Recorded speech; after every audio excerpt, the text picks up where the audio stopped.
Hello, this is Warren, Politics Channel. My name is Vladislav Novikov. Today we're recording an interview with Yuri Rashkin, host of YouTube channel Rashkin Reports and local elected official in the state of Wisconsin. Yuri, hello. Hello, thank you for having me. Let's start with what everything watching right now. The key question is, will Putin and Zelensky actually meet in Turkey? Russia keeps dodging that question.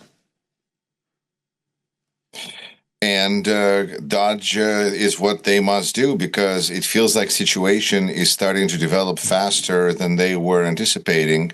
And at this point, it seems like perspective of Garry Kasparov as the chess grandmaster that he is might be really useful in trying to understand all the different moves that are in this game of speed chess, as Vitaly Portnikov has so aptly described it, that we're dealing with. We're having a lot of moves that need to start making pretty fast, and we're starting to see that Europe is not walking away, and that all of these scenarios that Kremlin and Trump administration had are not panning out.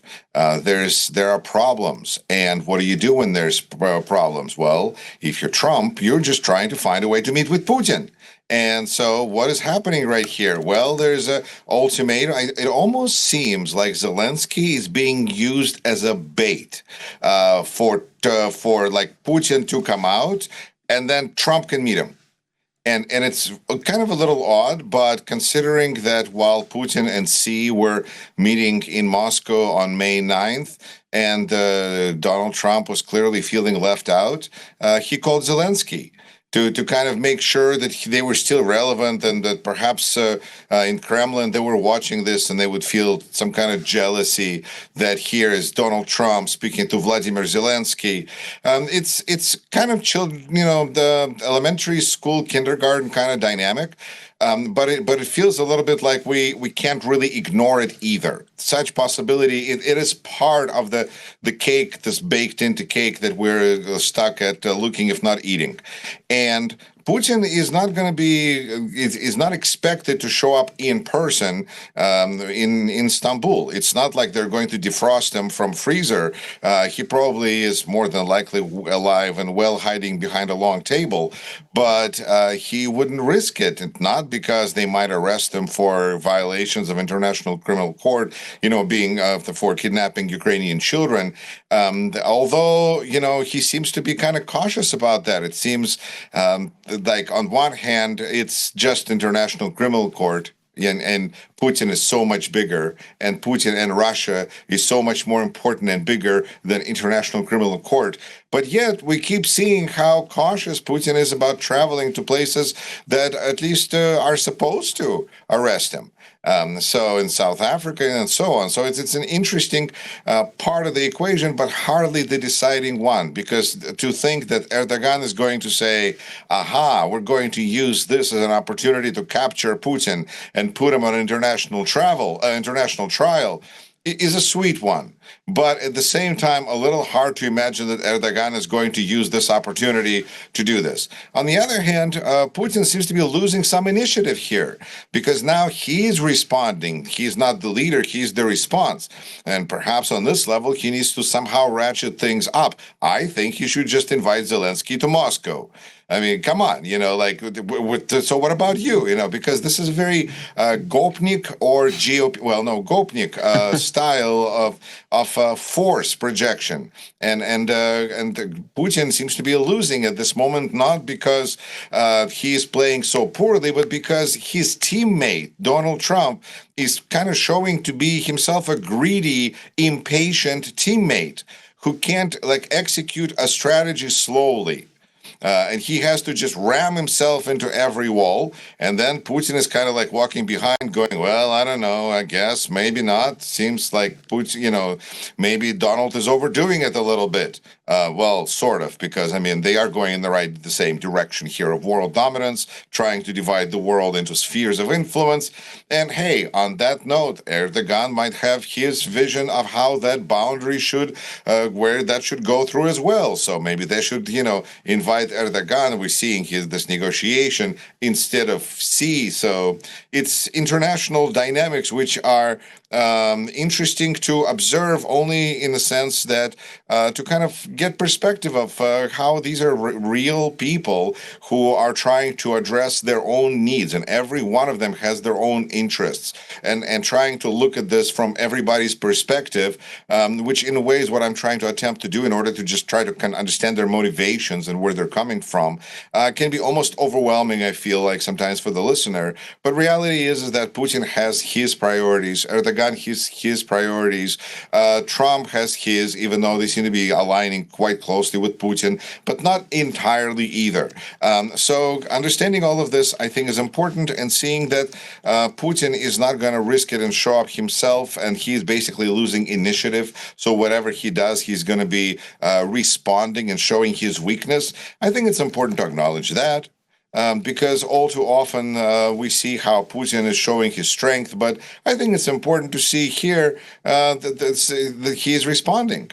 And whether he's going to send Dmitriev or Ushakov or any number of his mean nothing, do nothing people, because we're dealing with authoritarian states, which means Putin decides, and what they're trying to build right now, not we, but they're trying to build in the United States a dynamic of authoritarian state where also the top leader is the only one who makes decisions.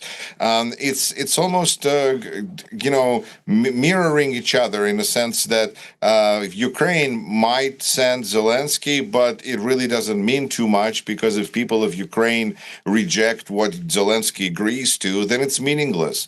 The fact that he showed up himself. But on the other hand, unless Trump or Putin show up themselves at an event like this, there's no value to it, because we know they don't keep their agreements anyway.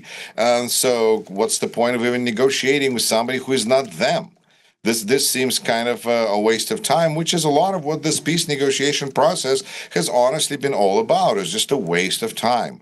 And this is a waste of time trying to destroy successfully a strong relationship between the United States and Ukraine, to kind of like damage it really thoroughly. And at the same time, appear to attempt to build this bridge in the sky, not the airplane that Donald Trump just received as a gift from Qatar worth $400 million.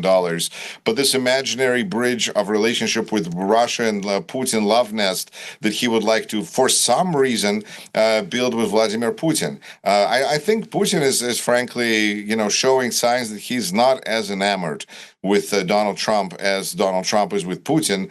But I guess maybe that's how love works. You just don't see certain things. Mm-hmm. So who's actually winning this chess game? In one word, Putin or Zelensky? I think Ukraine. I think that right now Ukraine is in a better position, and I think that if we're going to look at this as battle of leaders, then whatever Zelensky represents is winning, which is Ukraine, and Putin is, I guess, a face of everything that he owns and represents, and that face is kind of shaky. The only thing is, it's like a quote from Vladimir Vysotsky's song, "Кроме мордобоя никаких чудес," except for the face slapping and just fighting. There's no other miracles, and so that's what Russia's got, and so they're going to use that going forward. Diplomacy, all they can do is show how they're impossible to make deals with, and then they don't follow through.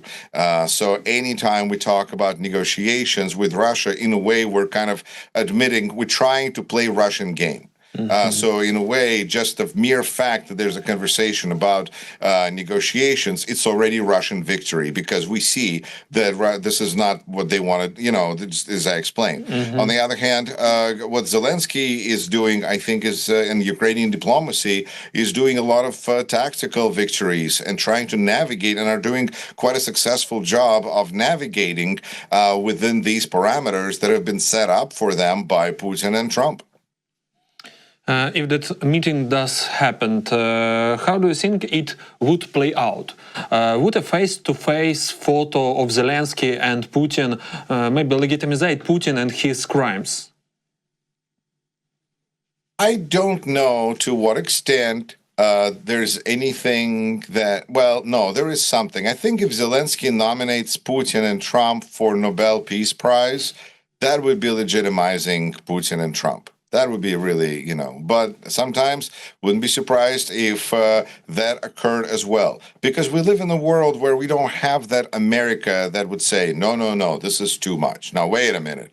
This is just, we have actually State Secretary Marco Rubio who attempts to play that part of America and successfully got India and Pakistan to seize their latest military incursions. Basically, it sounds like India and Pakistan were waiting for this COP to show up because all they got was Vice President J.D. Vance, who said, hey, if anything happens here, that's none of our business, but to which India apparently decided that this was a sign to go and attack Pakistan. So Marco Rubio shows up and says, hey, slow down. There's still America over here. You're going too far. That's a situation where I think that involvement was welcomed, but that's not going to be the case every time. And not having that America that's going to put up boundaries means that the evil of Russian Empire is going to be continuing to spill out into this, puddle of substance in which a little ship named Ukraine has to swim through.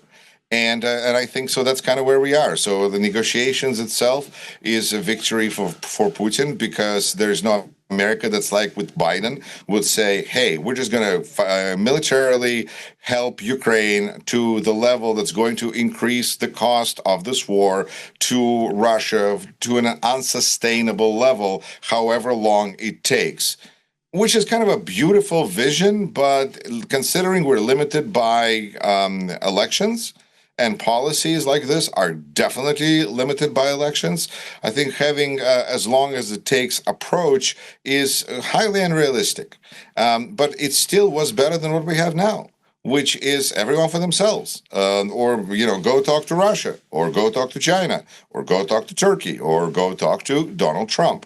In that situation, Ukraine, I think, is just doing the best with what it can, and I think it's been it's easy also important to admit what a pleasant surprise Europe has been, especially those that.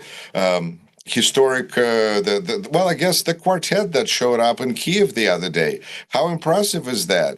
And we know that there's actually a second, this could have been a quintet, I feel, where Italian Prime Minister could have joined, but maybe she is being saved as that the connector, the bridge to Trump world that is so crucial to have for Europe. But nonetheless, little ship, Europe is not so little. It's a pretty big ship. There's a lot of people. There's a lot of ideas, and we'll see how all of this plays out. I'm just a little nervous because having, read some history, it would be extremely historically ironic if we saw a war conflict like a World War like 1, 2, 3, where you would have a replay where Russia would be together, an alliance really with the United States. Fighting against Europe. This could be a really ironic twist on history, and perhaps that would be World War III, or perhaps that would be the true conclusion of World War II, which did not end on May 8th, no matter what Donald Trump was to say. That was the end. That was the VE Day, Victory in Europe Day. The World War II ended on September 2nd, 1945, when capitulation of Japan was signed by, Parker Penn. And Parker Penn is, from where? Janesville, Wisconsin. Okay, now shifting to Trump's role in all this. He first supported the idea of a ceasefire, but after Russia proposed talks in Turkey, he suddenly started pressuring Ukraine. Why such a sharp change in tone? I think he wants to get it wrapped up. Donald Trump wants this war over yesterday. When he was speaking about 24 hours, that was his desire. He wanted this to be over. If it's his will, which I guess what we're figuring out it's not, then the war would be over in 24 hours. Alas, his will does not control the world as he, I think, imagined himself it does. So he gets frustrated and wants to leave. And before getting entirely leaving, he is seeing what he's got. He's got carrot, he's got stick. Carrot is going for the donkey named Russian Evil Empire, and stick is going for Ukraine. And so Ukraine gets, that's where Ukrainian diplomacy, I feel, has done such a daft job of navigating these tough seas of crap. That they are dealing with by agreeing preemptively and quickly to terms that are set out often by Trump administration so fast that it shows Putin to be slow to react. And he essentially, again, loses the initiative. I think, again, unfortunately for Putin, his ally in the White House is showing just an incredible, uncontrollable sense of greed. And that is an impatience. You know, I'm thinking about that test where a child is supposed to stay in the room with one marshmallow, and if that child didn't eat it in a few minutes, somebody would come in and give him two marshmallows. I don't think Donald Trump ever made it to the second I think he just, I don't think he waited until people left the room. I think he just ate that first marshmallow as soon as he just laid his eyes on it. Because as he said, when you're a celebrity, you can grab anything anywhere. So I think this is just his approach. But it's much easier to grab Ukraine than it is to grab Vladimir Putin.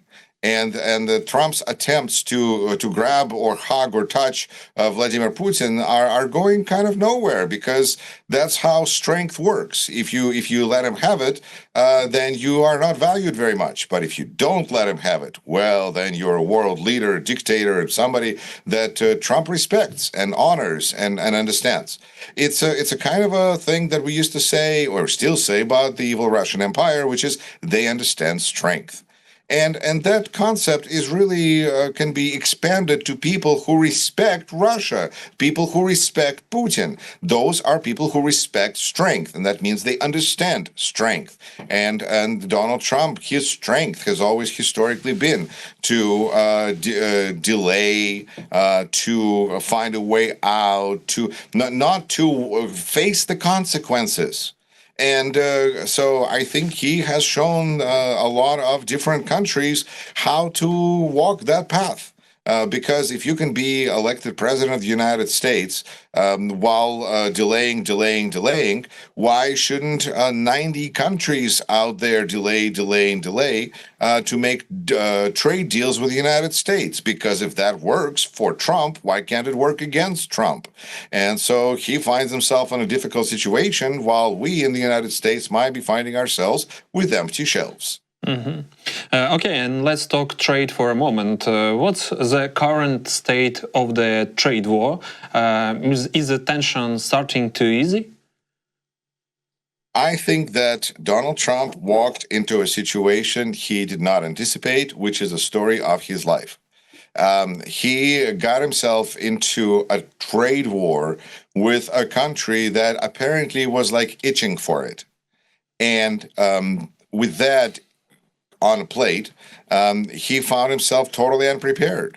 In addition, he found himself, well, I would say, with the population, starting with his base, that is already been raised to be very, very fearful of apocalypse and catastrophes coming, because Trumpist, Republican, conservative propaganda, well, I don't know, there needs to be a better word for all of this now. Let's say Trumpists, radical, revolutionaries, they're scaring people. And so they were already on the edge. And when Trump came out with this liberation, and now we're like, oh my gosh, there's empty ships coming from China. And you hear these business people who are saying, I hope this ship sinks because I don't have money to pay for what's on the ship to buy it out. Already fearful people are going to panic. And I think that's what we've been demonstrated. And so not just crazy woke liberals who are going, that's not how you do business. That's not how you do math.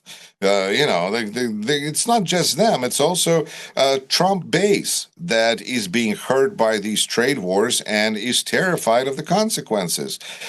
So I think Trump wanted to end this war, trade war, whatever, with China as well soon.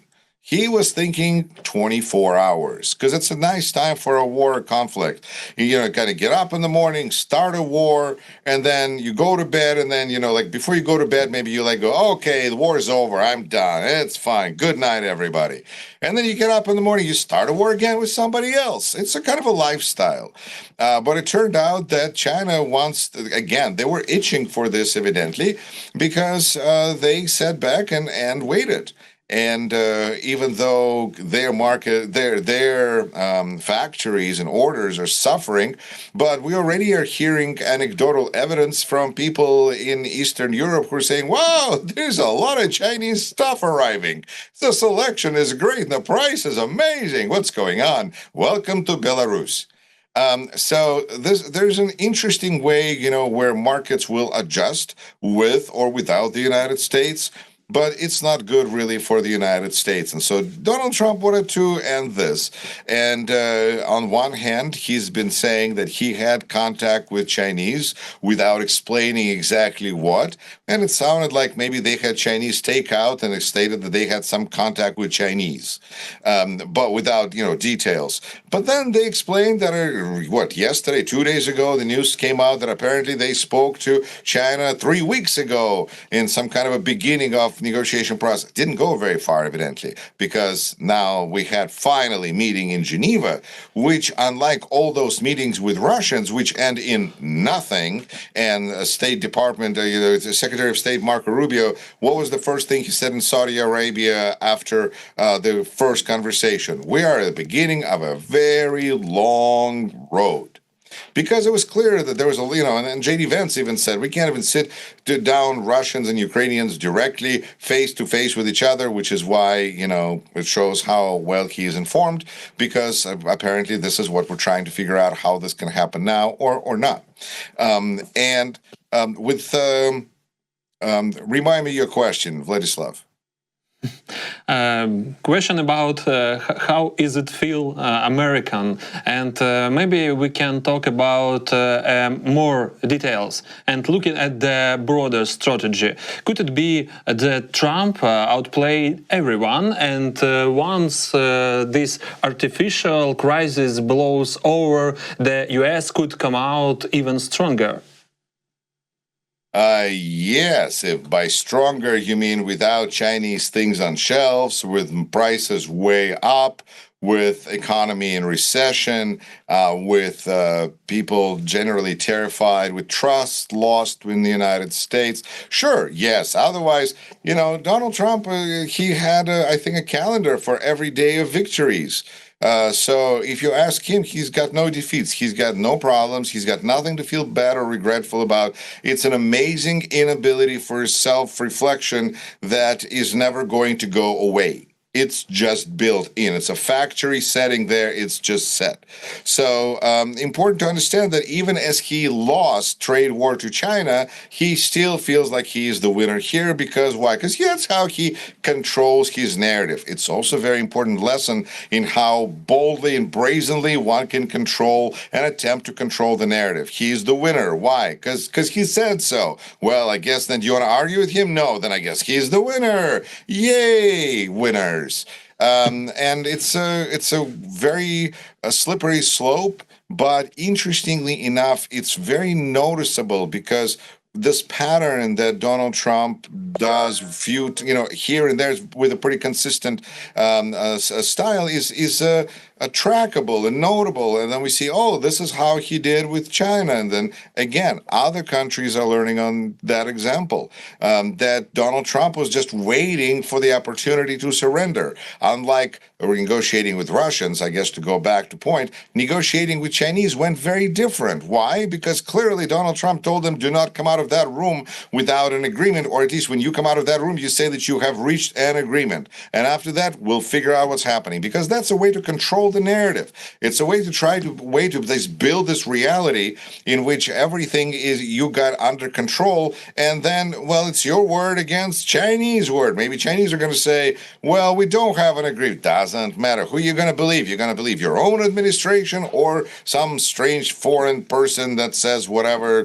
who cares, in some strange language. So we have this situation that is leading us into nowhere, and Donald Trump is always going to consider himself to be a winner. And if you believe in Donald Trump and you don't see how he is the winner, I guess you just need to believe a little stronger, a little more, and give him, very important, give him a little bit more time.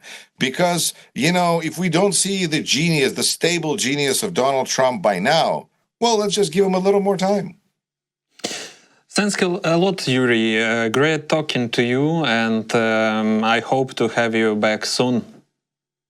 Anytime. Thank you.